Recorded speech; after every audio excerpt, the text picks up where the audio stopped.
Dr Rakib Ehsan is an independent analyst and writer for many wonderful publications such as The Spectator, Brendan O'Neill's brilliant Spiked and the UK Telegraph, and he specialises in race relationships and free speech. He's written on, among many other topics, Muslim anti-Semitism, critical race theory, and most recently Boris Johnson's war on cancel culture, something we could do with here, Liberal Party.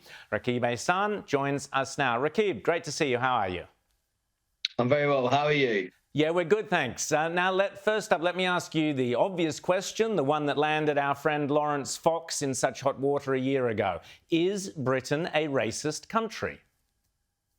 Well, I'd have to say that when you're addressing that question, my answer is very clear. I think Britain is one of the most successful examples of a multiracial democracy.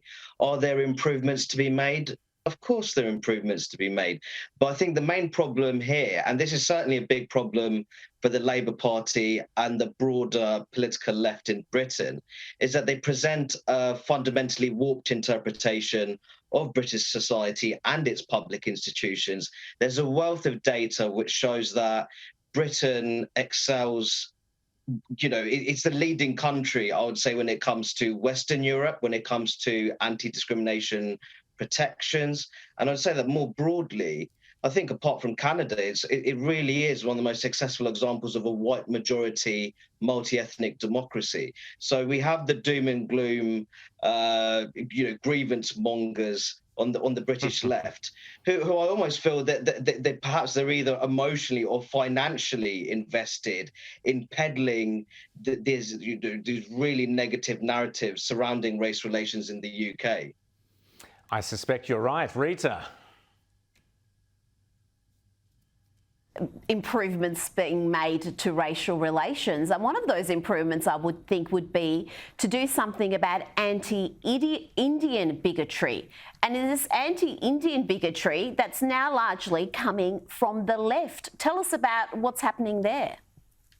I think that's a very worrying development on the political left. So British Indians, one of the most successful ethnic groups, strong performance in terms of economics, very well socially integrated, and they have that attitude of self-reliance, strong emphasis on durable family bonds, strong intergenerational cohesion.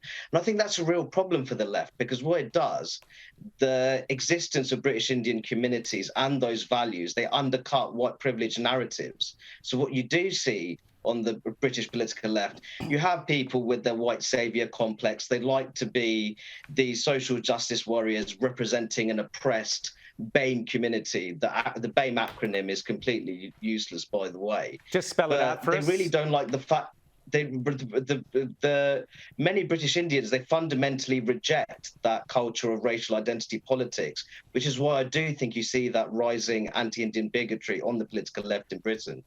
Rakib, just spell out the BAME acronym for us, because it's not a term we use here in Australia. I know it's popular in Britain. What is it?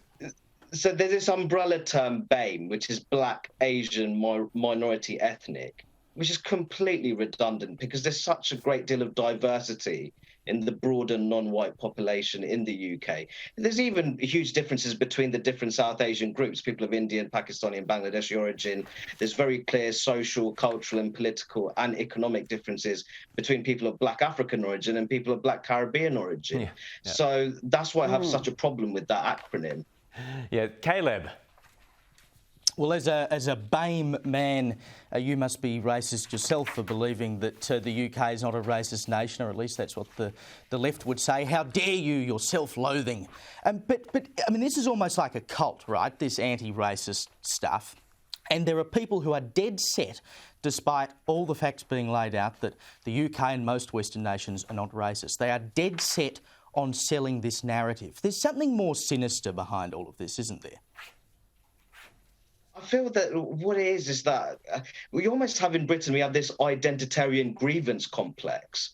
We have different actors across a range of sectors peddling these narratives. Now, I think that for some people, I think that by blaming the system, it's very easy to, because it's far more difficult to engage with personal failures, your own shortcomings. It's far easier to say that I'm having these problems in my life because of the system doesn't work for me. When in reality, some people should look within. But I think that more broadly, it is an industry in that people's financial the finances which support their organizations and more generally their personal livelihoods, it depends on peddling those narratives. So if I was to say that race all too often is thrust at the forefront of discussions on disadvantage, when in reality we should be focusing on things like family dynamics, the culture in communities, regional inequality, where people live. If you look at those kind of factors instead when we're looking at matters of inequality, that's an inconvenience for people who would like to place racial identity at the heart of those discussions and matters of social policy. And of course, it's so much easier and lazier, isn't it, just to blame everything on race. Rakib, you've written about cancel culture and the new legislation coming in that Boris Johnson is pushing. We could certainly do it with it here to guarantee your free speech and to stop the cancel culture in universities and schools. Explain to us what Boris Johnson has in mind and whether you think you've written about this and whether you think it will work. Well, essentially, I feel that I'm very much a product of the English university system, but I do feel that in recent times that there is that cancel culture which has developed on a number of university campuses, which I really feel that undermines the reputation of the English education system. There should be freedom of expression. People should be able to critically engage with admittedly sensitive issues. So this new proposed piece of legislation is designed to create an atmosphere of openness on our campuses, and academics, visiting speakers and students, they will be empowered to seek compensation if they suffer loss as a result of universities breaching their free speech obligations. And I think that's a very important step. Absolutely. Rita?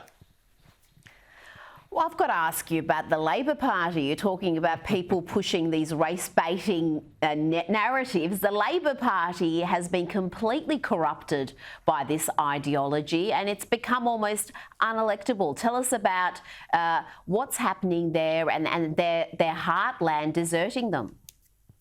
Oh, well, Rita, we saw back in December 2019, Labour had its worst general election performance since 1935. In terms of seats. And its central task was to reconnect with its traditional pro-Brexit heartlands. It has failed to do that. It's failed spectacularly because ultimately there's still this culture of racial identity politics that many people in those traditional heartlands, they can't relate to it at all. They want to stick to the bread and butter of good jobs, high quality schools for their children, employment security. How do we cut waiting lists for the National Health Service? That's the bread and butter of what traditional Labour voters would be interested in. But Labour has this ridiculous combination of liberal cosmopolitanism and racial identity politics that they simply can't relate to. And the reality of the matter is, Rita, is that many traditional former Labour voters, they're fairly conservative when it comes to matters of immigration, crime, and religious extremism. While Labour increasingly looks very soft on those kind of issues. So you can see that there's a real disconnect. There's a real disconnection between the two. Just before we go, Rakib, I just wanted to quickly ask you, some UK schools are now getting rid of their legacy of slavery and empire. So names like Nelson and Sir Walter Raleigh and Gladstone, they're being ditched. And guess who's coming in? Greta Thunberg and Malala, they're the new names. What do you make of this? Oh, I think it's absolutely ridiculous what's going on on that front. I'd say that there's an opportunity to create a curriculum which is more representative of British post-war history. So we can even talk about the Second World War. We can have a more well-rounded analysis of the contribution of the British Indian Army, soldiers from the Caribbean. So we can really present a positive multiracial story behind the Allied victory and the defeat of Nazism, but that might be seen as too militaristic and aggressive for some people on the woke left. Rakib Ehsan, thanks so much for coming on Outsiders, and keep up the great writing on Spiked, on The Spectator, UK Telegraph and elsewhere. Thanks so much. Thank you for having me.